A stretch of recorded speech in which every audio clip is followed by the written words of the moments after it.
Welcome to Getting to the Truth in This Art. I am your host, Rob Lee, and today I am interviewing an artist, portrait photographer, educator, and organizer. Please welcome Philip Muriel. Welcome to the podcast. Yo, what's up? It's Philip. So, I want to start off by thanking you. You're coming through, like, I think one of the last times we were trying to link. Yeah. It was like raining. It's raining today. And it's like, I think they won't let us be great. Yeah, it was destined. It had to happen. But we made it, though. We're here. Yeah, we're here. We're out here. I'm filled with bone marrow and alcohol, so let's get it. So I want to start off with inviting you to really tell us about, like, your background. Give us those vital stats. Where'd you grow up? How'd you get started? Things of that nature. Yeah, for sure. From Baltimore, East Baltimore. I like that distinction, by the way. Yeah, you got it. There's a difference. East Baltimore, West Baltimore, different. From East Baltimore, born and raised, went to Baltimore City College. Yeah, Knights. Same. Oh, word. Oh, 3. Yeah. Dope. Yeah, 11. A little bit younger. Yeah, class of 11. Graduated from University of Baltimore. Yeah, I'm a full-time artist and been practicing art most of my life, past like 20 years. Grew up with the camera in my hand, still shooting. Now I'm a full-time artist. That's my day job, night job, weekend job, and I love it.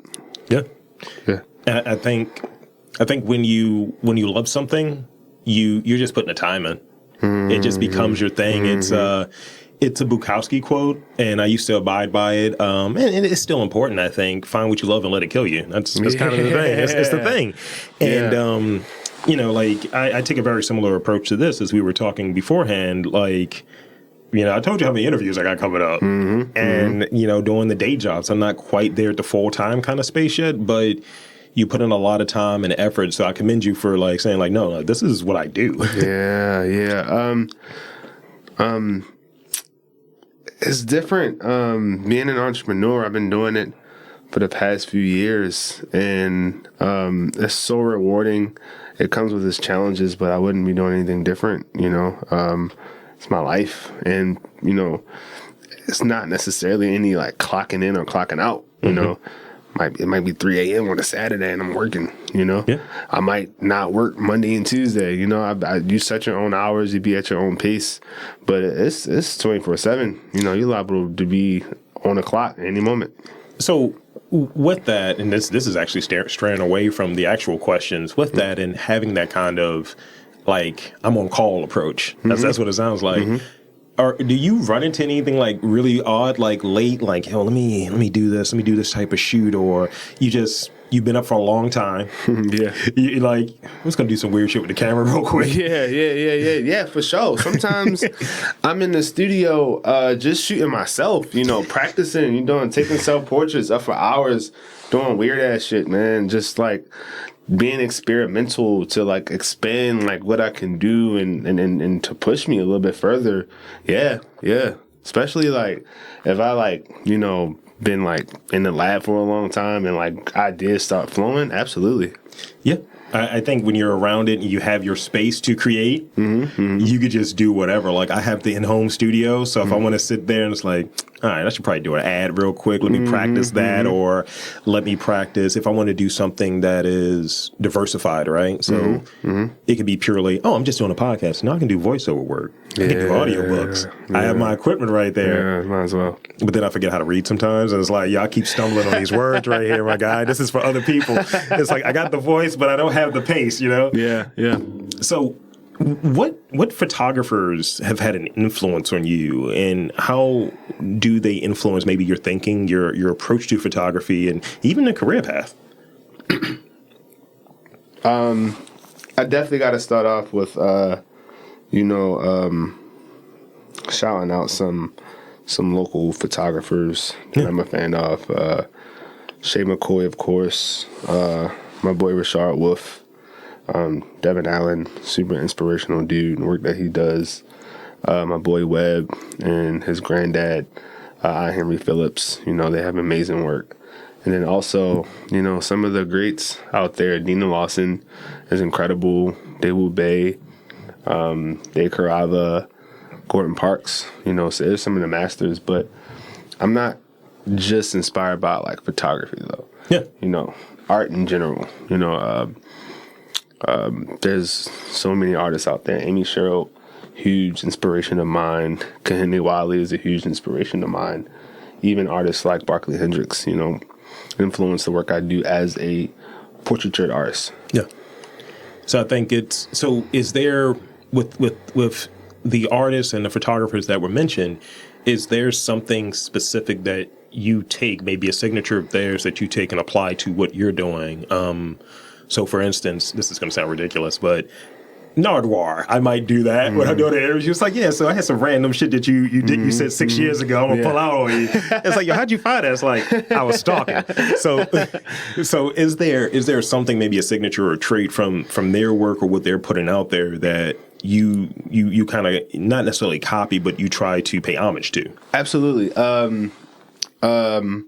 So artists like my boy Kerry James Marshall and Amy Sherrill does a really good job at capturing the eyes of, like, you know, they paint these like beautiful black figurative paintings, and they capture the eyes and capture this beautiful gaze, and this gaze is like almost a window to the soul of the piece, and then these pieces come alive, and I try to like embody that through my work as well, and spread more black narratives and put more black people in art spaces. Those are like, that's like one of my biggest inspiration, capturing eyes, because those are the things that really help you connect with a piece of art and a portraiture. Yeah, totally. And I think having in the conversations I've had with different photographers, and I think I've only had black photographers on this podcast. I might have to fact check that of my own history, but it's just something sometimes when it comes to like that representation of having like the lighting and having like the right approach to capturing black people's skin, because we ain't just one color. Yeah. And when you see somebody that ain't one of us and they're trying to capture us, it's like, yo, you got us looking jacked up, my guy. Looking all over the place, man. That's the thing. Like a lot of these big publications, capturing like black folk and just not capturing us in our best light. And I think it's definitely a responsibility, especially from institutions and publications, to hire more black photographers, especially if they're going to be taking photos of black people. Yeah. Yeah.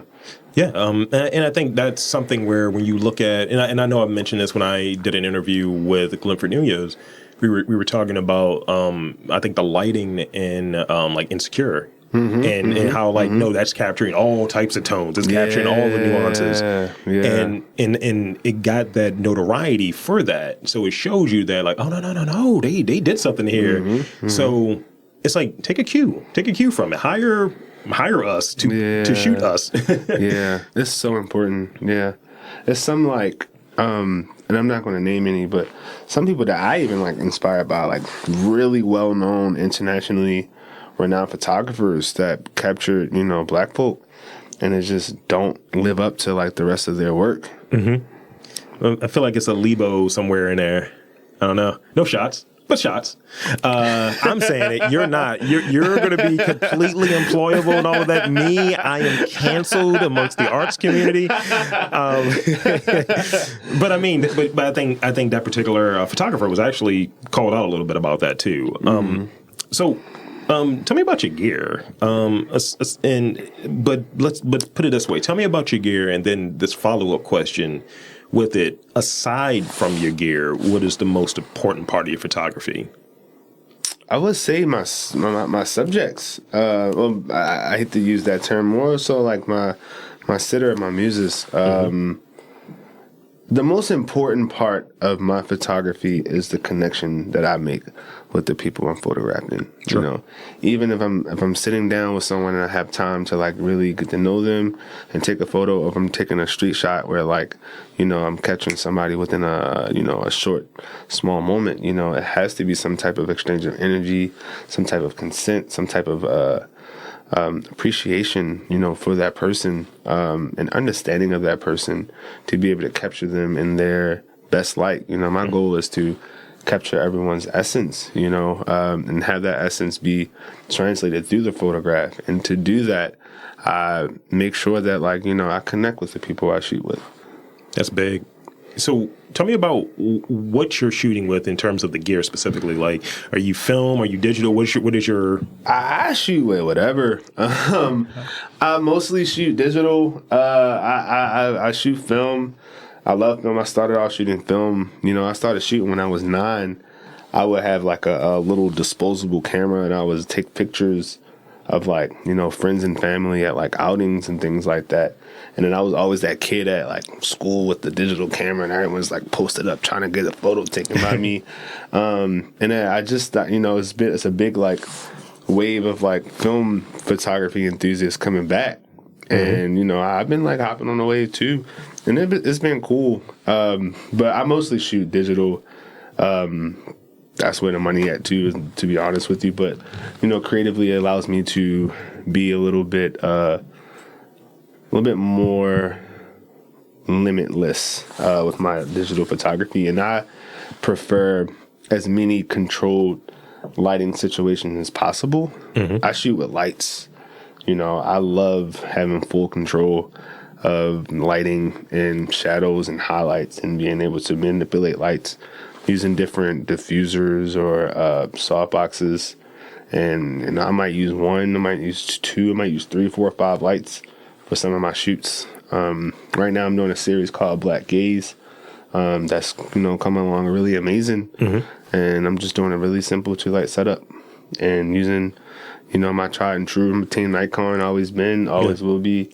And my preferred lens of choice, 85 millimeter. Most shots you've ever seen, any of my work is going to be 85 millimeter. So basically, because I remember you were talking before we got started about the Black Gaze. And that's the eyes are the window to the soul, right? Absolutely. So as I take my glasses off, I don't have eyes anymore. So I don't have a soul. That's the thing. So I'm automatically disqualified. That's what I've learned. Because I have a buddy, he always tells me I don't have eyes.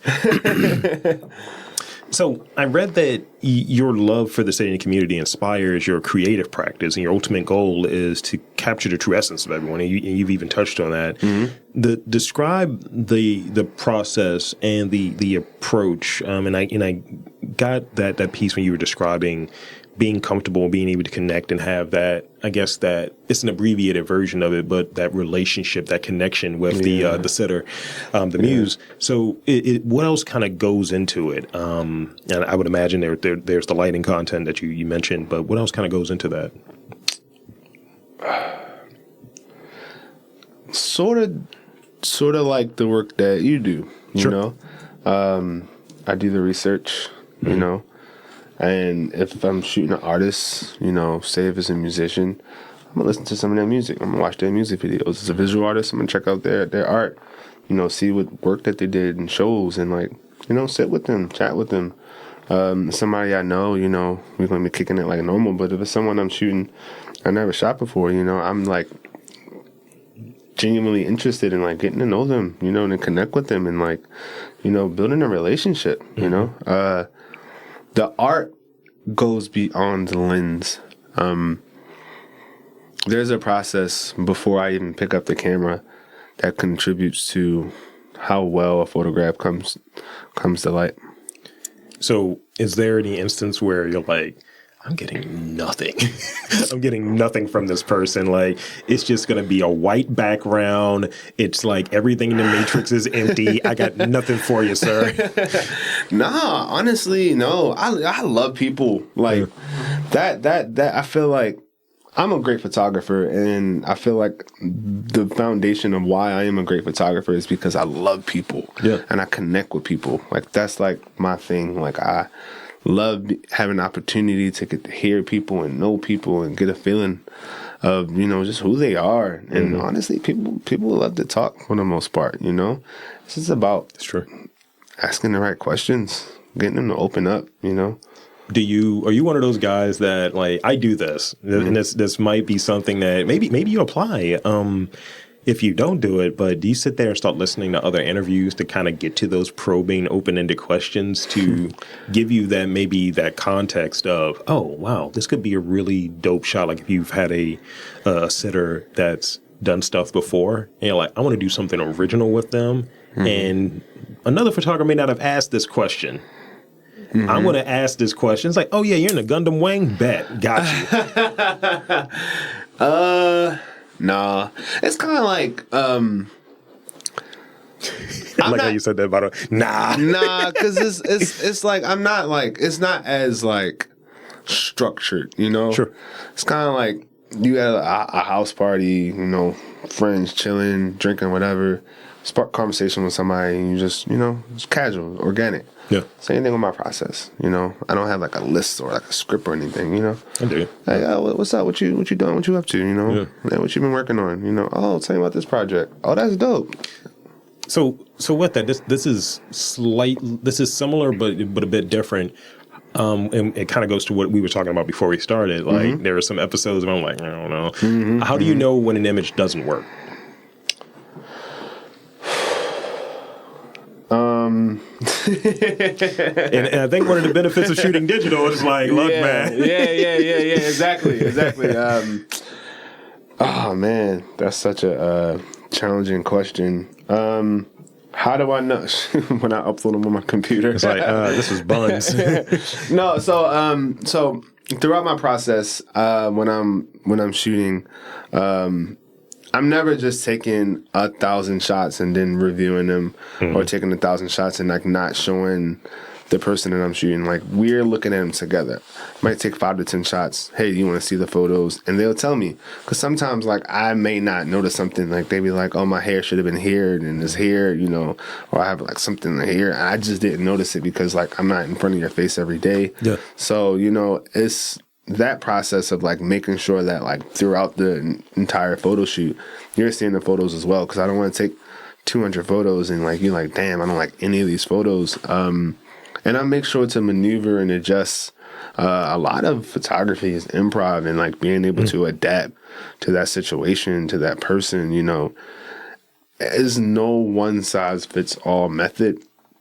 You know, for this series I'm doing right now, I'm trying to make everything as uniform as possible. And the series, just I hate to like digress, but no, please.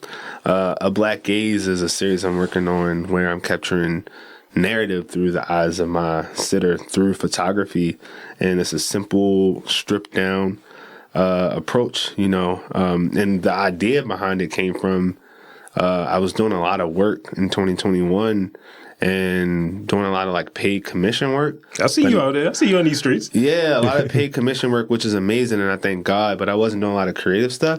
So at the beginning, and I kind of got depressed. You know, I just felt like very lost and disconnected from my personal process and my creativity. So at the beginning of the year, I just took some time to like just take no more commissions and just kind of like reset, reimagine. And I came up with this as a way to, you know, just strip down and simplify my approach and almost use what I do as a protest to show, you know, my people, you know, through my skill sets. And it's been beautiful. My bad, my ADD is popping up. I digressed a little bit. But I was saying that when I'm capturing people, all the people for Black Gaze, like I've been working with all different types of people. There's no one size fits all. So I find myself while I'm shooting, changing my setup, changing my lighting, changing my positioning to capture them in their true essence. And that's where I kind of like voted at first. I'm like, okay, if I keep everything exactly the same, it's all going to be the same output, but it's just not. And it won't be fair to like, you know, everybody who's sitting there. I have to like give them the necessary like touch to be able to capture them in their best. Yeah. So how do I know? I'm checking it as I go, and you know, but I'm never going to finish a photo shoot being dissatisfied. I dig it. You're a perfectionist in that regard. I hear you. Mm-hmm. So when you're going through the process, you're checking as you go. You're obviously going in there tweaking as needed. Mm-hmm. So you touched on when you were doing the commission work, right? Mm-hmm. Now, as an artist, is that checking in with yourself piece something that you're doing as much as you're doing with your work? Like checking in to see where I'm at. Like, okay, am I satisfied with how I'm going about this? Because we fall into those traps, and I recognize that. Well, I've heard, I can't say I recognize because it sounds really grandiose, but I've heard that, like, us creative types, we get very sensitive about things. It's like, let me take a step back. I need to recalibrate. Is that something that you regularly do, or is that something that, as you've been doing it over the years, you're like, I recognize the importance of that? What does that look like for you? So my career as a photographer / artist / entrepreneur is still relatively new. Yeah. I've been shooting most of my life since I was, 8 years old.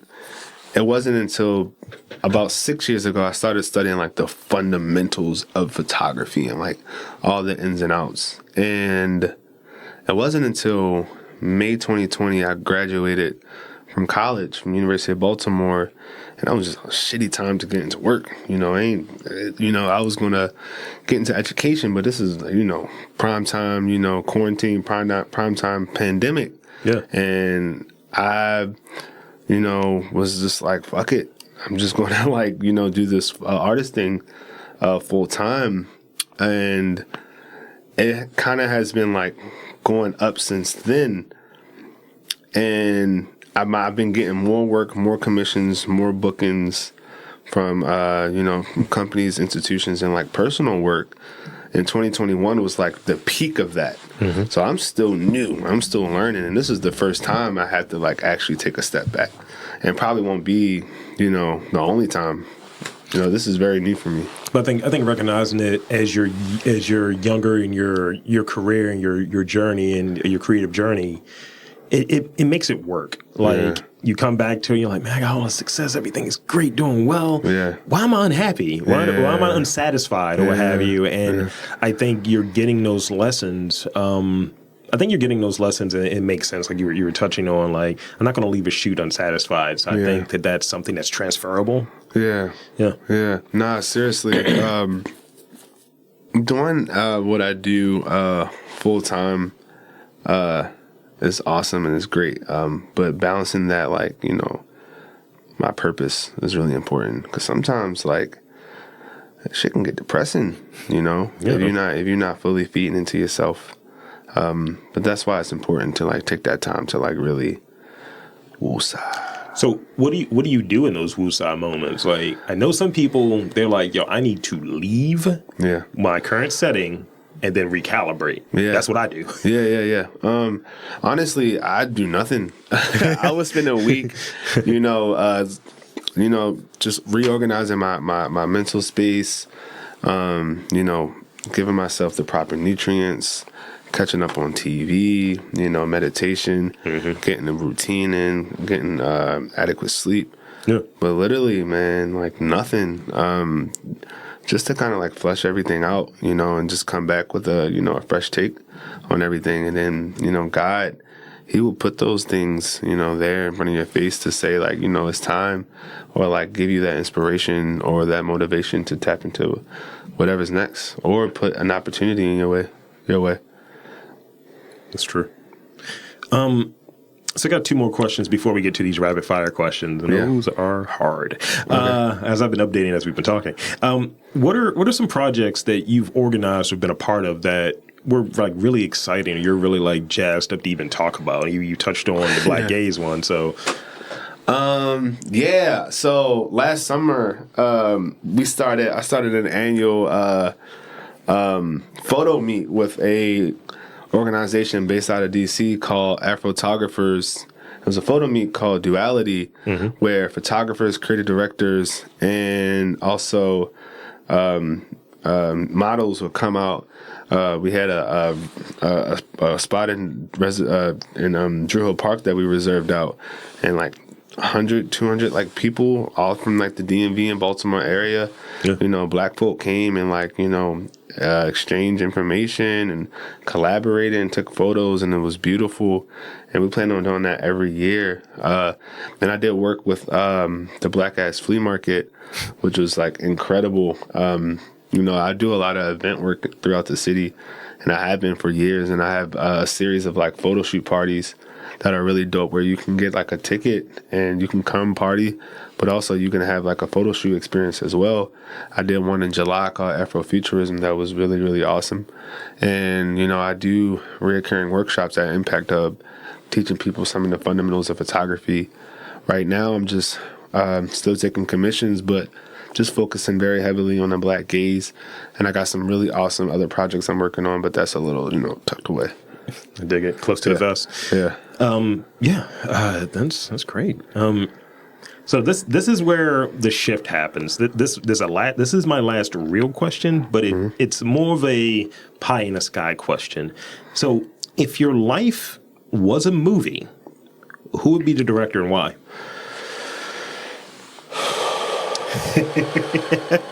Yo, it's funny. I love movies. Like, I may have read that, by the way. I may have read that somewhere. Yeah, movies are like my favorite art form. I love photography, and my goal is to get into filmmaking. So that's a really great question. Oh man, there's one person that's like right there on my tongue. I'm just trying to think if there's anybody else, but probably Tarantino. I was going to say that actually. Yeah, it's that's great. Probably Tarantino. I just, man, like me, like if I were to do, a biopic of my life, I would want it to be so unconventional, and I don't think anyone can do it like how Tarantino can. I can almost see you with like a Jerry Curl wig on, sideburns. Quoting Bible scripture. Yeah, that'd be great. well, say why again? Hell yeah. That's a Royale with cheese. So that's like the end of the real questions. Now I want to ask you 5. Yeah. 5 rapid fire questions. And the way that these are going to work is however brief you can make it, because they're rapid fire, right? However brief you can make it, don't have to have any extra context, and whatever the answer is what the answer is. Okay, awesome. Because some people will be like, I got like 7 favorite movies. Like, what's the one that's that's number 1 right now? Got you. All right, favorite movie. I just Love Jones. That was unexpected. Yeah, you said the first thing that came to my head. I mean, especially following Tarantino, it was very unexpected. What is the number 1 piece of advice you would give to your younger self? It's okay, just be patient with yourself. Give yourself grace. Life spirals. Things always get better. There's always hope. Don't stress too much. It's good. It's good. When we're younger, we have this condition to have everything solved. It's like, you're 25, you should have everything solved. It's like, you were 50 and still kicking it. Kicking it at 50. like, what are you saying, my guy? When I was younger, anything happened when you're early 20s, you're like, fuck, my life is ruined. It's done. It's like, bro, you're a kid, and I'm still a kid. I still got a lot of years ahead of me, God willing. That's also advice to my past self, my now self, and my future self. I mean, I just turned 37, and I don't know. I'll have like older people say, "No, you're still young," and I'll have like people who are on here that are like 12, and like, "Fuck you!" Like, and one guy I was talking to, he's like, "I'm 26, oh, you go fuck yourself." That immediately flipped him off. I was like, "I'll take my receipt as well." Nah, for real. Now, using your outside of preference, right? Yeah. Using your visual, your lens, your eye. Visually speaking, Insecure or Atlanta? Shit. Damn. That's a good one, right? I was not expecting that. Wow. What a great fucking question. Visually speaking? Yeah. Because both are distinct for different reasons. Yeah. It's been a minute since I tapped into Atlanta. I would say Atlanta. The cool thing about Atlanta, you could freeze any frame at any moment, and it's beautiful. It's like every point within the television show, it's a beautiful photograph. Insecure is amazing as well. Yeah. I think I would say Atlanta's a little bit more distinct from like other pieces of cinema or TV shows I've ever seen. So I'm gonna pick Atlanta. Atlanta is good. I think, what is it? it's either season 2 or 3 of Insecure was very good because they were doing those kind of like dark tones. Yeah, I think that was season 2. Yeah, that worked really well. But incredible. I think each season kind of had a different like aesthetic they were going for. And I think Atlanta's been very consistent in this is how we're telling this, and this is the way it looks, and it looks very, yeah. What was your last Google search? Just can I look and see? Please. if it's like Splatterhouse 6 or something weird, it's like that. I hope that's lenses, sir. Like, I was looking up ASAP Rocky. He has a clothing brand called AWGE, and I didn't really know about it. I seen some shots from him from a new music video. He had the hat on, and I just was curious to know. The website's dope. Like, look up that website, AWGE. It's like super creative. Like, it's so super dope. You do the same thing. You see something in the video, it's like, I mean, yeah, let me Google it. Because I realize like I'm definitely still like very young, but like there's a lot of things that I haven't been keeping up with, you know, throughout the past years, and I feel like I'm getting left behind a little bit. So I'm trying my best. You know, I haven't been as like social media, you know, just present on social media, you know, the past couple of years, because I've just spending more time with self. So I haven't been like keeping up with a lot of things.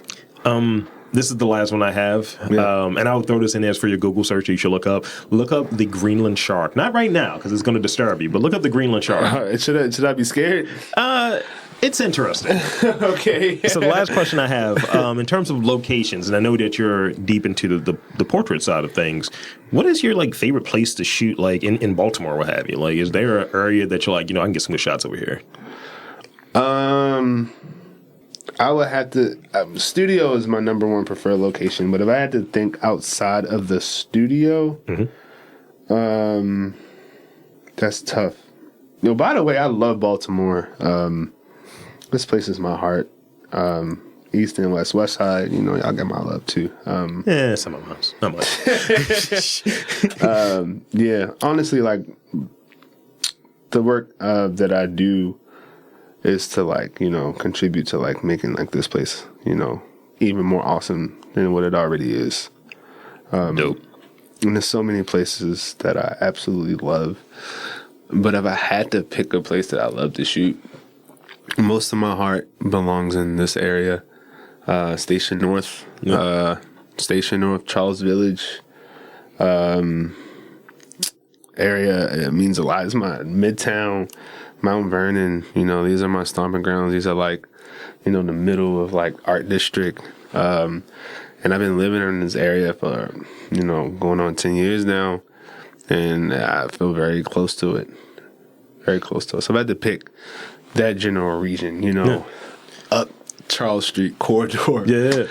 Anywhere between the Monument all the way up until 33rd. Okay. Yeah, that's legit. City College representing. Yeah. I mean, it's for me. It kind of has that same inclination. That's at the end of the questions. It's kind of the same thing for me. When I'm feeling like kind of like in that creative slump or what have you, I'll just walk around and just kind of observe shit, and then I get like re-energized. Because you're doing something, and you might have a really good, at least from my perspective, might have a really good interview, right? And then it's just like I felt like I left something there. Yeah, I felt like I really didn't get everything I needed. Yeah, and it was a little flat. But sometimes you just got to take that walk and just observe and absorb. Yeah, just be present with your environment. Yeah, sometimes I'm always at Lyman Park. This is a short walk from my house. I just sit there for a while. I'll leave my phone home and everything and just, tap in with self and like my environment. Yeah. So I want to invite you, I want to, one, thank you for being on this podcast. And two, I want to invite you to tell the fine folks where to check you out and check your workout. Yeah. You can find me on Instagram at Philip.Muriel. And from there, you can have access to my website. It's philip.pb.photography. That's philipm.pb.photography. That's Philip with one L. Yeah, that's all I'm at right now. It's all Instagram, my website, and catch me when you see me in person. I might be walking down Charles Street. So there you have it, folks. I want to thank Philip Muriel again for being on the podcast. And I want to say that there is art in and around your city. You just got to look for it.